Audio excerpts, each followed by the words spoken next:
A grand slam for Masters!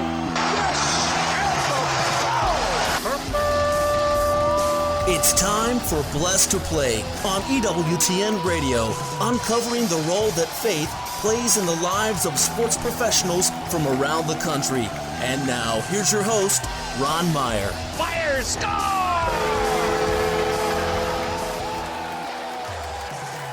My guest today is Emily Curlett. She's a women's professional hockey player currently playing for Team Adidas.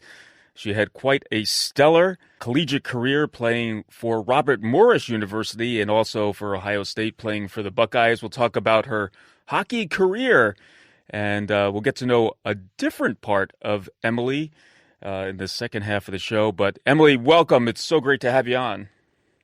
Hi, thanks for having me. It's great to be here.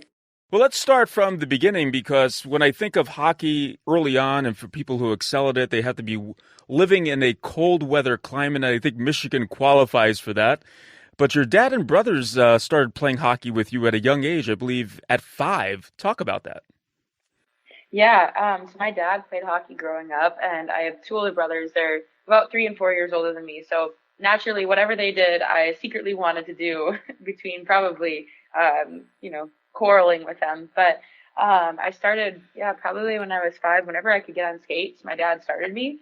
And we actually had, we would build a rink in our backyard. So my dad would put a lot of love into that. And then we would get out there. And I apparently was a bit of a natural at it. My dad threw me in figure skating. And I guess I didn't really take to that very much because I wanted to play hockey like my brothers. So they tried me in a hockey team program. And then the rest is history. So was there a lot of girls to play with while you were growing up in Michigan, or was more you were playing against the boys? It was mostly boys. So I played boys hockey until I was about 12, and then I switched to girls at that point. And I still continued training with boys mostly throughout because I lived far enough north to where there weren't really that many female hockey players. Most of them are down towards the Detroit area. So mostly boys, and then I played with girls from 12 on through college. So we're living in a time now where everyone is specializing in a sport. That seems to be the trend anyway, but not so for you. You played hockey, of course, but you also played volleyball, soccer, and softball until your junior year in high school. Then you focused on high school. Do you think that well-roundedness, if you will, helped you out with your hockey career? Oh boy, I didn't play volleyball and soccer in high school. that I am not good enough at, but I did play softball through high school, and I played pretty much every sport I possibly could. And I do think that there is a huge benefit to kids playing other sports. And now as a coach, I think that's something that we really encourage. I mean, people want to be on the ice, 7 days a week, 24 hours a day, just so they can try and be, the next Connor McDavid. And I think that there's a big benefit just to physically as a kid doing something different, being out of the rink, so to say. But also, I mean, even just physiologically, there's a lot of benefits to not doing the same thing, especially hockey. That's really hard on particular parts of your body. So I think there was a lot to learn from it, and it also kept my love of being at the rink fresh. I was never burned out of being there. All right, so you graduate from high school. You obviously have a talent for the game, and you decide to go to Robert Morris University in Pittsburgh, out of all places, and play there. And wow, what a career you had at Robert Morris.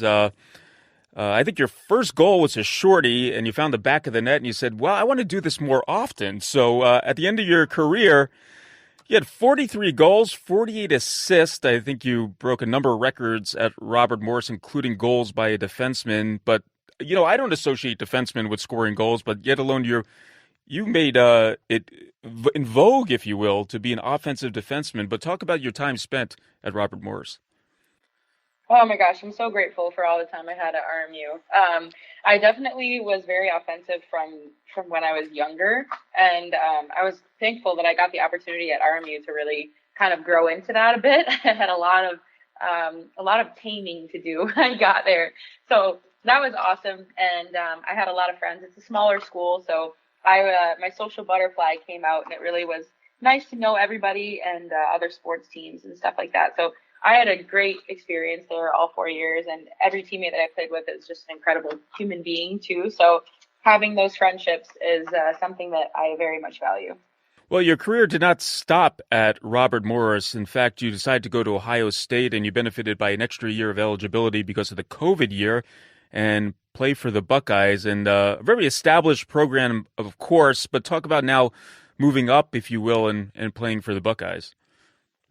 Yeah, so the transition to Ohio State was not necessarily voluntary. It was actually after Robert Morris cut its men's and women's hockey program. So it was a bit of a chaotic transition going from one to the other. I mean, especially going from a tiny couple thousand person school to like a 60,000 person school. But they were incredible to take in the transfers that they had gotten. And I learned so much, not only about just excellence from Ohio State, but also just the teammates are amazing. I mean, we had like a one-track mind. Everybody wanted the same goal. And, obviously later on we ended up accomplishing that goal. But it was just such a blessing that I had the opportunity to go there. It's close to home. And then obviously that brought me into where I am now with having the opportunity to coach and the friends that I have and the community that I have now. Blessed to play Ron Meyer chatting today with Emily Curlett. She's a women's pro hockey player playing for Team Adidas, had a incredible career at the collegiate level, which we talked about. And you had the chance to attend the USA Hockey Select 66 National Camp in 2016. And this is the best of the best, Emily. How was that experience for you?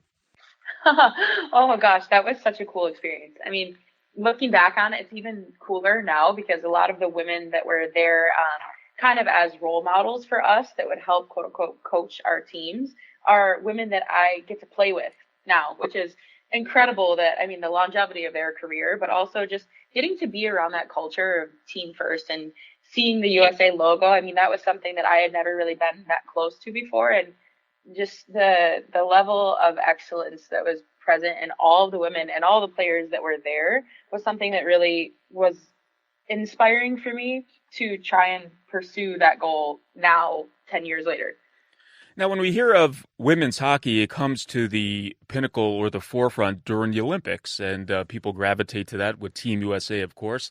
And like women's soccer, it had to be a build-up, and then women's soccer had a popularity.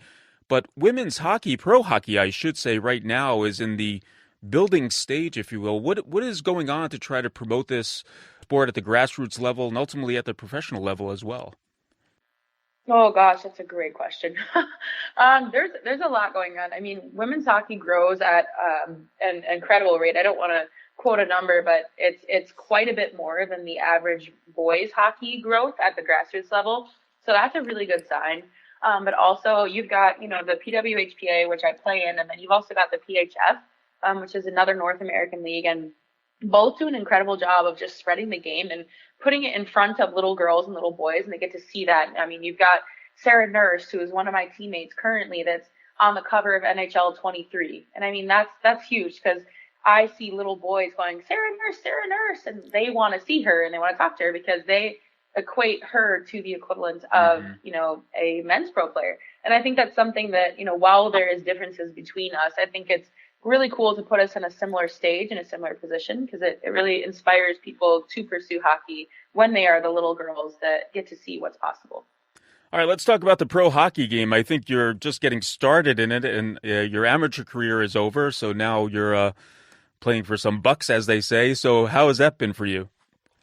It's been definitely a challenge. I mean, it's a transition for sure. You go from being this, I don't want to say prima donna, but I mean, especially at Ohio State, we were treated like absolute queens. So I think the transition from, being in school and having everything taken care of to, needing to pay your own bills. And it's not like there's that much hockey or not that much money in women's hockey right now. So, there's still the challenge of having to work and also train, and living out of region is kind of challenging because I'm training with, 18-year-old boys and then lifting on my own. And it's definitely been a learning experience, that's for sure, trying to figure out how to balance my time and also just how to balance my, spiritual, emotional wellness in general. Yeah, we'll talk about that in the second half of the show for sure. And you're getting into coaching as well, so I know that's a passion of yours to teach the game from what you learned at a high level. Oh, it's going great. I mean, I am so lucky to have a great organization here that I work with the AAA Blue Jackets, and the people that are in it, they just fully support me and all the endeavors I have with pro hockey. But the girls are amazing. They love me and they, would do anything to support me just like I would to them. And the parents are great. And really, I think I've lucked out with the people that I get to be around and learn from.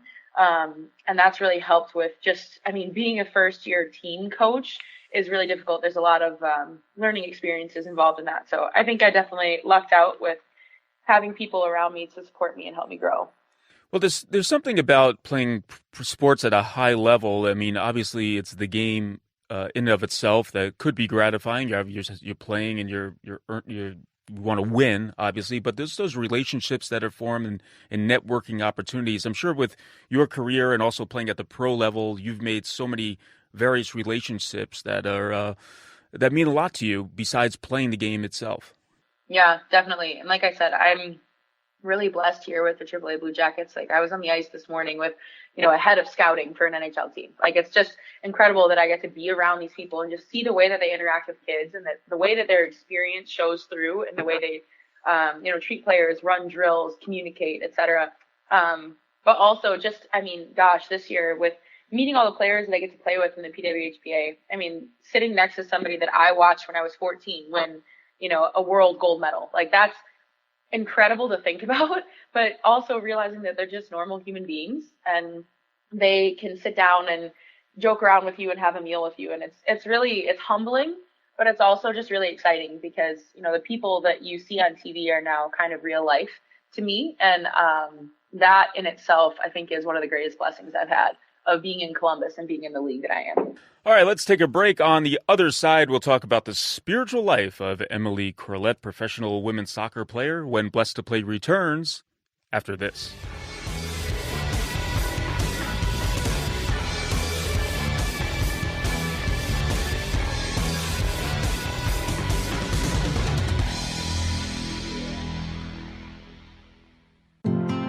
Have you ever heard someone say, you've got to believe in yourself?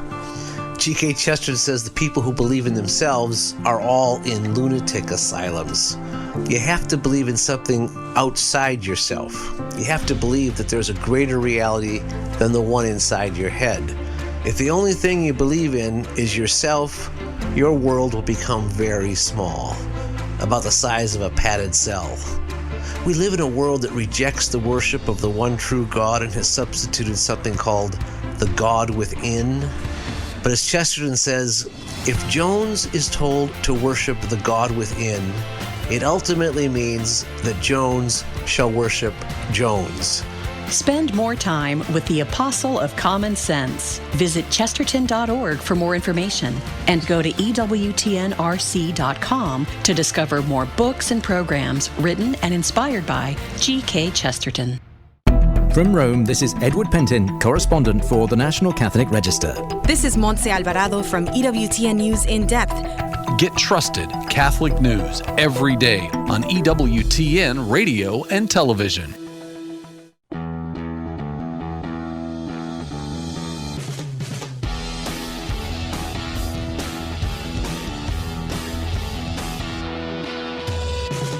Welcome back to Blessed to Play. Ron Meyer joined today by Emily Curlett. She's a women's professional hockey player playing for Team Adidas. She had quite a collegiate career playing for Robert Morris University in Pittsburgh and then 1 year for the Buckeyes at Ohio State and is a defenseman, but she's an offensive defenseman. She scored 43 goals during her career at RMU and is doing a bang-up job also on the coaching side as well, which is a passion of hers. But what we didn't talk about in the first half of the show, that Emily is a Catholic. She's a practicing Catholic, and she had a transformation or reconversion, if you will, to the Catholic faith. So, Emily, I know there's a process in everyone's spiritual life, and it takes a lot of dips and turns and so on and so forth, but you were raised a Catholic, but then you made it your own at some point. Why don't you tell us that story? Yeah, so I'm super grateful that my parents had all three of us go to Catholic school. And I think part of that was out of the understanding that, maybe they didn't even really know how to teach us what they wanted us to know, but they knew the values that they want us to have, which I'm forever grateful for because I would not be the person I am without going to that school. But then just the busyness of hockey and sport, it kind of took over a bit in high school and college. And my parents didn't want to force us to go to church. They wanted it to be a decision when we became more of young adults. And unfortunately, it didn't make sense to me. It was just more of a transactional type of approach. Like, I'm supposed to go to church, and that's just the way that it is. And it wasn't until my junior year of college, I was just doing things that just didn't make sense. They weren't who I was. I was going out with people. I was, drinking. I was just spending too much time doing things that, weren't me. They weren't conducive to what I wanted. And although it was probably still far less than like the average college student, I knew that it wasn't taking me in the direction that I wanted it to. And I knew that the 5 people I was around most often weren't living the life that I wanted to live. And I didn't really know what was missing. So when I actually went home for COVID in March, it was right after we had lost our league championship. And it was like a couple days later that I ended up going home. And I just had hit like a rock bottom, just personally, emotionally, mentally, spiritually. I just knew that something needed to change, or I was just not going to be happy with wherever I ended up. And thankfully, I had a very good friend at the time that kind of gently led me towards the faith and encouraged me. And I just saw something different in the way that he lived and his demeanor. And I wanted to know what the difference was. So I ironically enough, I was at home. We were locked down. I just picked up my phone and I downloaded an app and I started reading the Bible readings from every day. And that's how it started. I came across the Ultimate Training Camp that was doing a virtual training camp that year because it was COVID. So I ended up doing that. That was the first time that I ever spoke about my faith to people, even though I don't think I had any idea what I was talking about. And then it just kind of took off from there, and I just pursued it very heavily. And I leaned on it a lot when I got back to Robert Morris for my last year there. And then all through the transition to Ohio State, it just was just a continuous learning process of learning how to pray the rosary again, learning how to go to church regularly, learning how to fit time into my day, learning how to bring my faith into my everyday activities, into hockey. And it really just became a pursuit. And that kind of led me where I am now, but obviously it's a continuous pursuit throughout all of the ups and downs that life throws at you. So that might be a bit of a long explanation, but that's kind of the nutshell of it. No, it's a great explanation, and also shows that, when you make that commitment and openness, doesn't mean that everything in life is going to get easier, but you have some clarity in your direction. And we'll talk about now, you're living a certain way, obviously, right? And you're still in the hockey environment. And there's a discipline that goes along with the spiritual life that carries over to sports that you need to play at an elite level. Do you feel that you have a greater sense of peace now that you're living this type of life and also competing as well?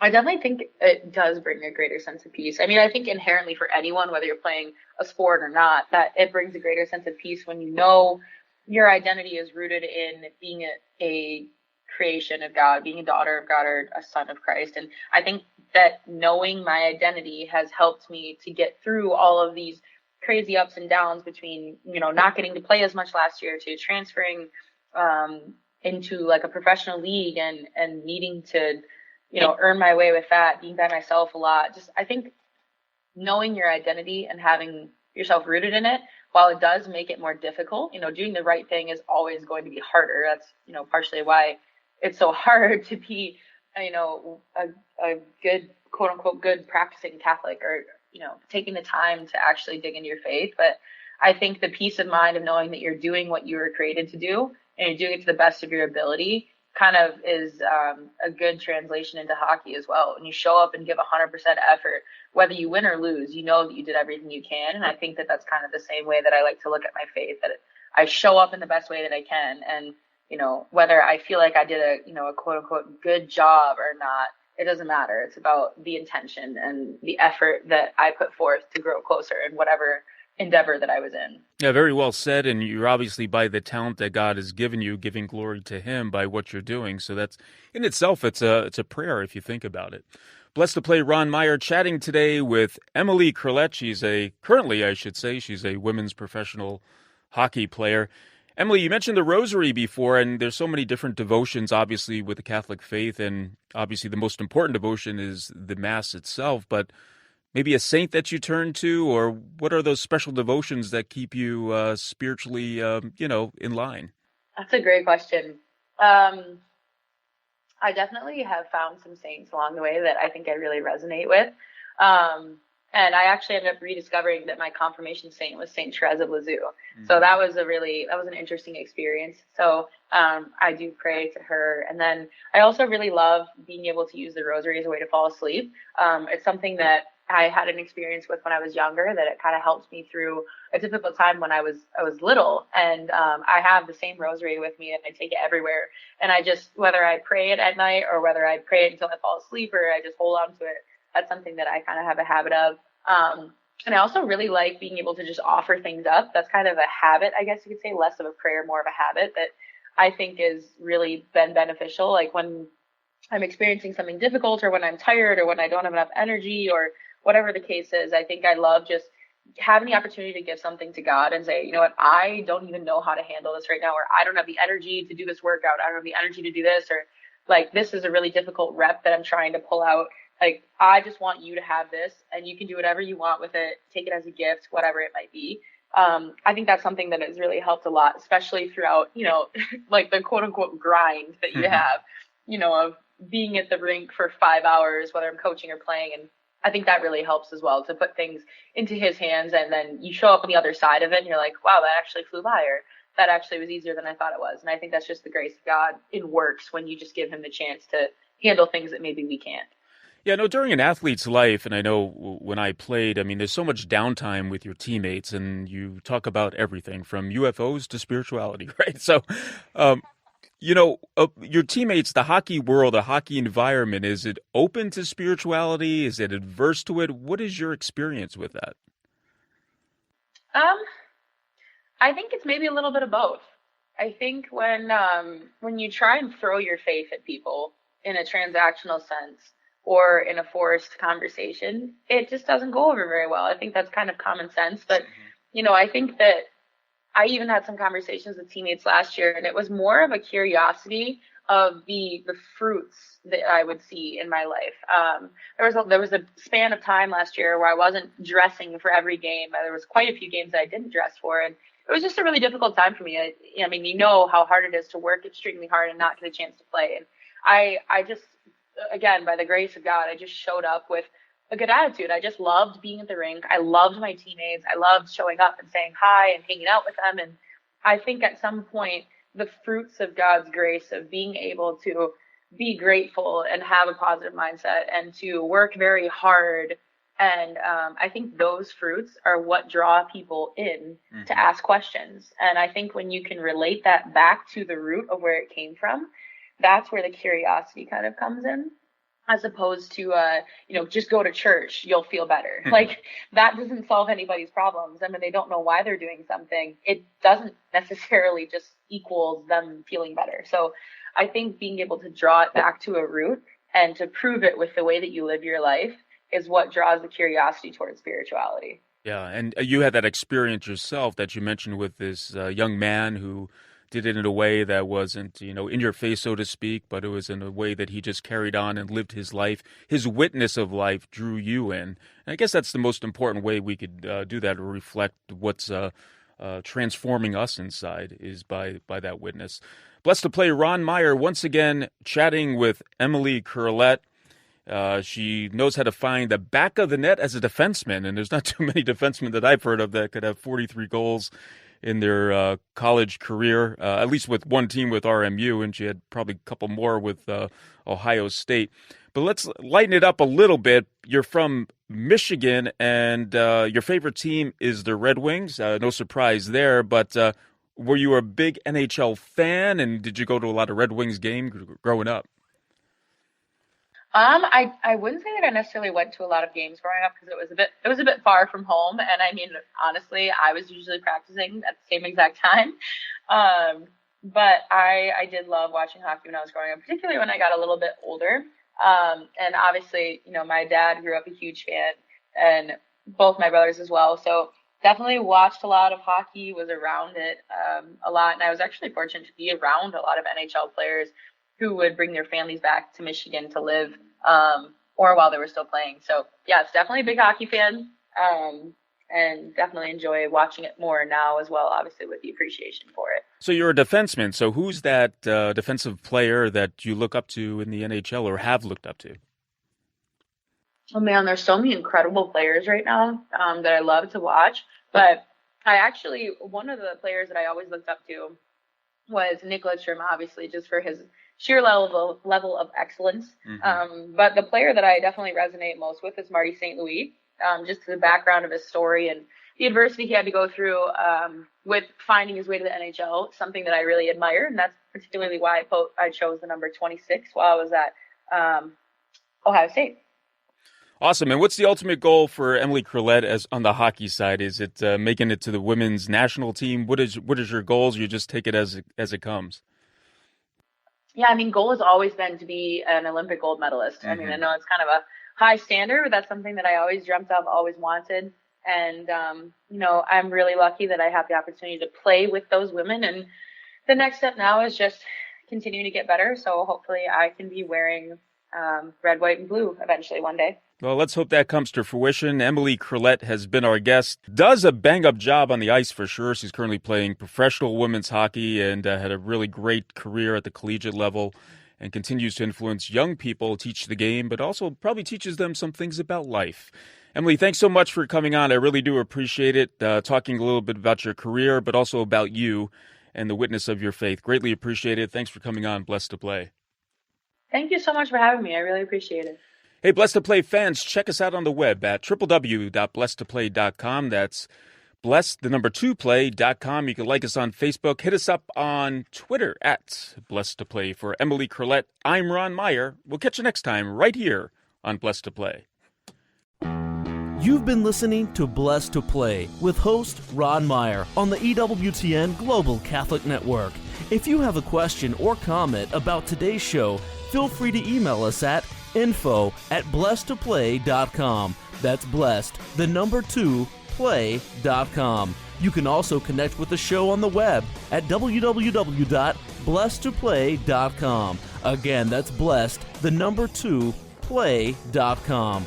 Join us again next time for Blessed to Play on the EWTN Global Catholic Network.